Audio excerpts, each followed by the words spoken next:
Aqui tem o relato dele, publicado justamente nesse livro, que é do sobrinho neto dele, que ele descreve o que chamou atenção nele quando ele viu esse manuscrito. Né? Então, em 1912, durante uma das minhas visitas periódicas ao continente europeu, deparei-me com uma coleção notável de preciosos manuscritos iluminados. Iluminados, nesse caso aqui, significa com iluminuras. Tá? As iluminuras são esses desenhos coloridos e vívidos na borda dos livros. Tá? Então, isso aqui é dito das iluminuras. Por muitas décadas, esses volumes ficaram enterrados no baú em que os encontrei em um antigo castelo no sul da Europa. Ao examinar os manuscritos, com vistas à aquisição de pelo menos parte da coleção, minha atenção foi especialmente atraída por um volume. Era um patinho tão feio comparado aos outros que meu interesse foi despertado imediatamente. Então, eu trouxe, inclusive, essa imagem para vocês terem ideia da riqueza dessa produção, né, feita principalmente dentro dos monastérios, por religiosos, né, que passavam a vida lá para escrever, para fazer essas transcrições dos livros. Era tudo realmente manuscrito, e não era só o desenho das letras, das palavras, a replicação dos textos, mas esse desenho rebuscado, né, refinado, muitas vezes com fio de ouro, né, junto. Então, isso sempre chama atenção, porque são materiais, assim, são livros de exposição, são aquelas coisas assim, que associavam também ao seu possuidor um status. Até porque a gente está falando de Idade Média, né? Quem é que tinha livro? Somente os abastados. Tá? E ele se refere ao manuscrito que ele encontra como patinho feio. E depois a gente vai começar a mostrar as imagens e vocês vão entender por que ele chama de patinho feio. Porque ele é tosco quando comparado ao resto dos manuscritos daquela época histórica. Tá? Descobri que estava inteiramente escrito em cifra. O que significa isso? Não era uma linguagem que pudesse ser lida, inteligida, né? Não é aquela coisa, ele tá escrito em grego, está escrito em latim, está escrito em alemão antigo. Não, é em cifra. Então, ele se interpreta, a gente vai chegar no nome da Rosa, Vitor, daqui a pouquinho. A gente, quando vê alguma coisa escrita em cifra, significa que existe algum tipo de chave de transcrição. E aí existem muitos textos cifrados. Então, quando a gente quer um texto que não seja lido, não seja inteligível por qualquer pessoa, mas somente aqueles para quem aquele texto foi direcionado, então a gente tem códigos de interpretação, chaves para que a gente possa fazer, desvendar aquele texto. Então, essas cifras, muitas vezes, são substituição de letras por símbolos, ou símbolos por letras, ou mudança de letras específicas na ordem do alfabeto. Então, existem vários códigos que podem ser usados para cifra. Então, ele olha aquilo lá e diz, é um texto em cifra, beleza. Mesmo um exame necessariamente breve do pergaminho que foi escrito, a caligrafia, os desenhos e os pigmentos sugeriram-me como a data de sua origem a última parte do século XIII. Então, ele imagina que ele está lidando com um material realmente bastante antigo e se interessa em comprar. E aí, como o pessoal precisava de dinheiro para reformar o monastério, eles vendem para ele esse livro. E aí a gente chega no que é o manuscrito de Vannes, um códice ilustrado do início do século XV, composto originalmente por cerca de 240 páginas em pergaminho, mais especificamente 246 páginas. Tá? E o manuscrito, como já diz aí, pela parte toda ilustrativa dele, principalmente ilustrativa, ele vem com essa definição de ilustrado. E ele contém os textos escritos em si, nesta dita grafia que a gente vem repetindo, a Ana acabou de ler um texto, a gente já falou no início sobre essa grafia desconhecida, que isso aí, para mim, é o que coroa o manuscrito, porque quando a gente fala de linguagem antiga, né, e quando nós olhamos para esse manuscrito, o que quer dizer essa linguagem que ninguém conhece, que desconhece em si? Nós temos tantas línguas aí antigas, línguas ditas mortas, né, mas que são de conhecimento da humanidade. O aramaico em si, né, quando a gente vai ver ali a questão dos estudos das próprias tábuas sumérias, tantas outras coisas, mas que língua é essa? E é uma língua que ela tem símbolos. Mais para frente a gente vai dar uma olhada. São símbolos que eu peço para que vocês sintam mais do que qualquer outra coisa. Porque, para mim, o que chegou quando eu vi esses símbolos era de uma coisa conhecida. Então, é interessante porque toda essa parte do acompanhamento das imagens botânicas, astronômicas, anatômicas, tudo que tem no livro, né? Porque ele vem subdividido em seções, até hoje, eles não sabem ao certo a questão não só da grafia, a questão não só da linguagem do livro, mas também uma questão que vai além disso. Qual era a intenção ao se fazer esse livro? Qual era a finalidade desse livro? Ele era usado para quê? Ah, não, nós temos sessões distintas aqui de farmacologia, nós temos sessões de cosmologia, tá, mas é uma junção, é um compêndio, é uma junção de coisas com uma finalidade para uma determinada classe de estudiosos ali direcionada naquela época, é uma junção simplesmente porque foram estudos que foram feitos e resolveram colocar isso como se fosse uma enciclopédia distinta de algumas coisas, com uma diversificação. O que foi essa junção? Para quem era direcionada essa junção? Para qual fato ou para quais, né, quais caminhos esse livro, esse manuscrito era direcionado? E aí fica isso muito no ar com relação aos próprios estudiosos que colocam a mão aí em cima para começarem a tentar entender esses ditos caminhos distintos, porque, na realidade, são caminhos distintos, só que se complementam.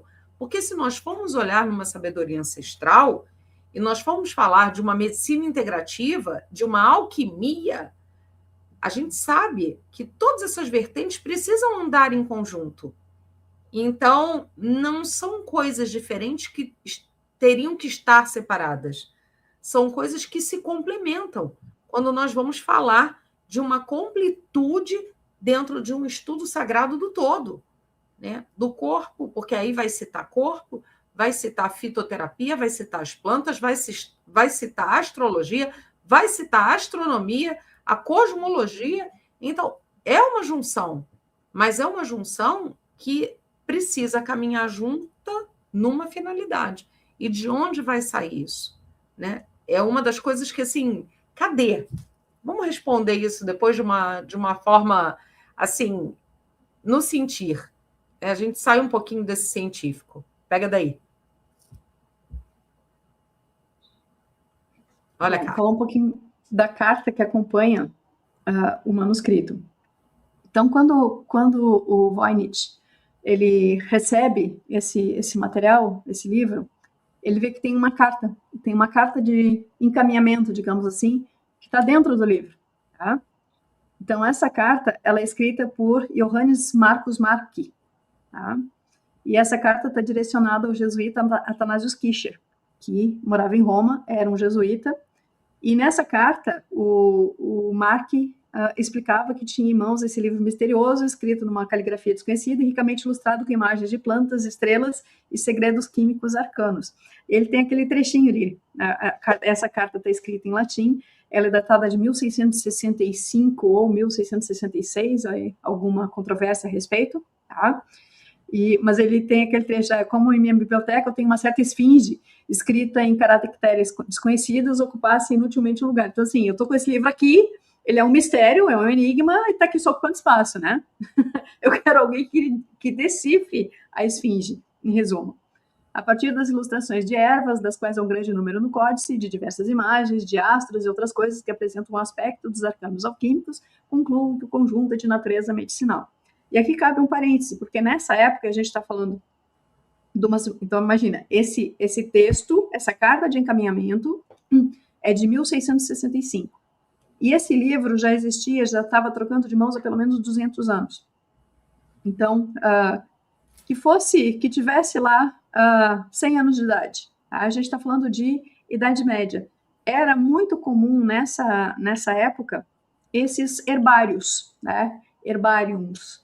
Então, são descrições de plantas, porque era a medicina da época. né? A medicina da época era baseada em plantas. Então, ter a descrição das plantas, das partes das plantas, características, o que acontecia com quem comia, quais eram os benefícios, o que podia fazer de mal, isso era vital para o conhecimento da época, inclusive para aqueles que desempenhavam o papel de curadores, né, de médicos. Ponto. Então, era muito comum. Só que o que era comum é que os desenhos fossem muito característicos, fossem muito refinados, semelhante ao que a gente viu naquele desenho das iluminuras, tá? E não é o caso aqui. Aqui o desenho é meio tosco, tá? Mas eles passam dessa premissa que é um herbário, parece ser um livro medicinal, porque ele tem uma boa parte do livro tem desenhos de plantas, a gente consegue identificar que são desenhos de plantas. Ponto. Tá? Até aí o que a gente sabe nesse momento. Tá? Mas, assim, através dessa carta, com algumas informações que ela trazia, a gente consegue fazer um resgate histórico desse documento. Tá?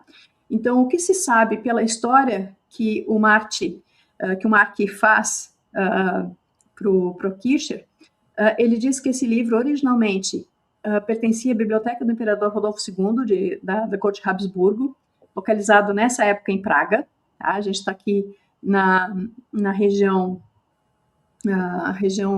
do Império Austro-Húngaro, na época. Acho que era Austro-Húngaro já. Na região da Boêmia. Tá? E ele teria sido adquirido em 1586, em Praga, por 600 ducados. 600 ducados, nessa época, era um valor extraordinariamente grande. Então, para que Rodolfo II tivesse pagado esse valor, ele deveria ter sido convencido de que realmente existia um valor muito grande nas informações contidas nesse livro. Primeira coisa. Tá? O que se sabe? Existe confirmação disso? Sim. Na contracapa do livro existe vestígio de uma assinatura que é pouco perceptível, mas quando se faz estudo com iluminação ultravioleta, fica fácil de identificar essa assinatura com o nome do médico privado do Rodolfo II. Então, muito provavelmente, uma das primeiras pessoas que tentou identificar, fazer a decifração do que era, tenha sido o médico dele e colocou o nome na capa. Então, isso realmente faz uma vinculação para essa data de 1580, para os anos 1580 e poucos, porque era a época em que aquele médico estava atuando, isso é conhecido, isso é registrado. Tá? Depois que o médico não conseguiu traduzir, ele passou para o alquimista pessoal do Rodolfo II, que é o Johannes de Tepenex.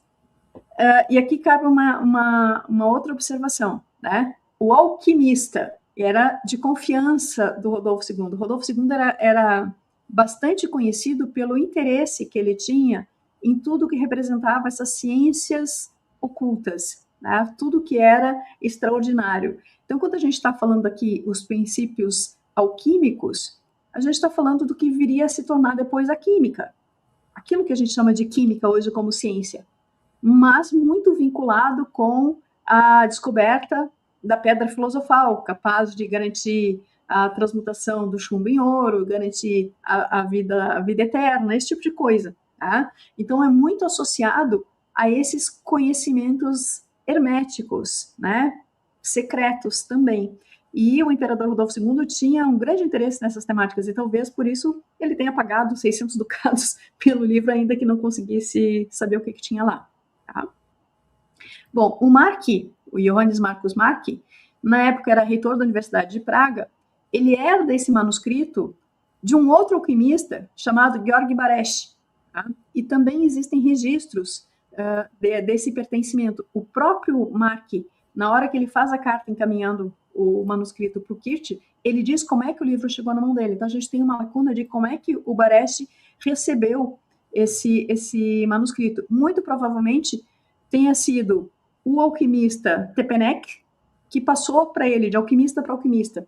Tá? Mas aí a gente também está falando de um lag histórico de quase uma centena de anos, pelo menos 80 anos de diferença entre as duas datas. Tá? Então, esse livro vem passando de mãos desde Rodolfo II até chegar nas mãos do Kirch. Na época, o Kirch ele tinha tentado fazer a decifração de alguns hieróglifos egípcios, então se imaginava que seria uma pessoa com capacidade de fazer a tradução, né, ter esse conhecimento em criptologia. Tá? E aí ele chega em Roma. E de Roma, ele acaba caindo lá na biblioteca dos jesuítas, porque o Kircher também não conseguiu traduzir. E aí ficou lá, guardado por 200 anos, esperando que mais tarde aparecesse alguém com capacidade para traduzir, até que em 1912 o Voynich acaba botando as mãos nesse material. Só que mais uma centena de anos se passa e ninguém conseguiu traduzir esse troço até hoje. Quer falar do Roger Bacon? O que eu faço? Vamos lá. Deixa eu falar um pouquinho. Então, e aí nós temos vários estudiosos aqui, foram vários slides colocados, a Anne até que colocou, eu estava vendo agora aqui, né? Foram vários estudiosos que tiveram a curiosidade de ir ali para fazer essa examinação, a gente vai dizer, essa pesquisa mais profunda, né? Adoro falar essas palavras que não são comuns no português e que vai para o sufixo. Mas eles vão ali, vão examinar, né? vão olhar e vão fazer essa pesquisa profunda diante de uma curiosidade, porque uma das primeiras coisas que, ao a gente se deparar com um manuscrito desses, imagina para um estudioso em si, a curiosidade, né? O que isso quer dizer na realidade? Como é que surgiu isso? E Roger Bacon é um dos que, tirando aí o Voynich, né? Ele tem um destaque muito grande com relação a essa questão de estar como pesquisador, né? E quem foi? Que cazzo é Roger Bacon, né? O primeiro a ter atribuído a autoria do manuscrito viveu entre 1214 e 1294, padre e filósofo inglês que deu bastante ênfase ao empirismo e ao uso da matemática no estudo da natureza escolástica, contribuindo em áreas importantes como a mecânica, a filosofia, a geografia e principalmente a ótica alquimista. Aí que vem. Esse alquimista, foi bom que a Anne destacou ali em amarelinho, porque imagina, né, se é um padre, estudou teosofia, tá ali, né, dentro desse estudo. E é um padre, só que é um padre alquímico. Então, a gente vê todas essas vertentes dentro de uma só pessoa e já começa a supor que ele ia com tudo em cima, principalmente dessa dita palavrinha amarelinho, porque era onde o livro mais se encaixava, a hora que, claro, um estudioso, não pode se assumir isso de uma forma comprovadamente científica, né? Mas onde o estudioso em si de alquimia vai olhar aquilo e vai falar, está parecendo com coisa que eu conheço, né? E o Roger Bacon, ele é conhecido como o primeiro cientista que enfatizou essa questão da escolástica, porque ele combina justamente a observação da natureza e da filosofia não separada da religião. Ele junta várias vertentes de como se entende o mundo para trazer a luz do conhecimento das pessoas. Ou seja, ele não se restringe e não se limita a um caminho somente teosófico, a um caminho de uma linguagem pesada quando a gente fala de escatologia em si, né? E, além disso, era um tremendo de um inventor, né? Tem várias invenções atribuídas a ele, a própria criação das lentes do que a gente conhece dos nossos ditos óculos aqui, né? Protótipos de telescópio e outras coisas mais que nós temos aí dentro de um estudo de invenções em si. Se for trazer, tem uma lista, eu dei uma olhada rápida, até não tinha nem puxado isso, porque senão é uma outra live para falar dessas ditas invenções, e assim, tem um papel ali onde ele assume também um posicionamento de um grande matemático em si. E engraçado, gente, que eu estava olhando para essa parte de todos esses inventos e tal, e toda hora eu me lembrava do Da Vinci. não tinha como não correlacionar. Muitas coisas que o Da Vinci fazia e a forma como ele pegava e ele concatenava todas essas informações lembrou muito o Roger Bacon, né? E, além disso tudo, ele era conhecido por ser um alquimista. Só que era um alquimista protegido pelo Papa Clemente IV. Que coisa interessante isso, né? E acabou os dias dele recluso num claustro, né, para não disseminar ideias revolucionárias, não muito bem vistas pela nossa dita querida Igreja Católica, né? E aí a gente tem toda essa história dos calendários. Mais uma vez isso vai bater, né, Anne? Como é que pode aqui? Isso vai bater, a gente acabou de falar do tempo. Então, ele sabia que o calendário juliano tinha vários erros acumulados, já havia, inclusive, avisado ao Papa sobre a querida data da Páscoa. Para quem não sabe do que a gente está falando, dá uma olhadinha na live da semana passada, que vocês vão saber sobre o tempo, né? E aí tem uma questão interessante que eu vou deixar a Anne falar, porque o nome dele, isso eu já não lembro, mas o nome dele está sendo referenciado num filme que me marcou muito, e eu vou te dizer, você sabe por que eu não vou lembrar? Porque O Nome da Rosa foi um filme que eu não consegui ver, porque foi quando eu adquiri consciência de uma das vidinhas que eu fui queimadinha. Então, foi onde eu tive a primeira sensação, com 20 anos, do rosto pegando fogo. Eu não sabia o que era aquilo. Então, O Nome da Rosa... Vou assistir esse filme, foi boa até falar, tá vendo? O Nome da Rosa é um filme que eu deixei ali, eu abandonei, saí correndo e não vi. Pega daí. Eu quis trazer justamente essa citação, porque quando vocês começam a procurar sobre o manuscrito de Voynich, é muito comum achar essa associação com Roger Bacon, né? É muito comum porque realmente muita gente ainda bate na tecla de que ele foi o autor, porque naquela época só ele teria o conhecimento e era fora da curva o suficiente para escrever coisas diferentes daquele tipo. Tá? Só que, assim, tem um probleminha histórico que a gente vai ver depois com a datação de carbono 14, tá? Que praticamente vai descartar a possibilidade de que o Roger Bacon seja realmente o autor do manuscrito Voynich. Mas teve muitos estudiosos que seguem achando, né, fazendo conclusões de por que teria sido ele. Tá?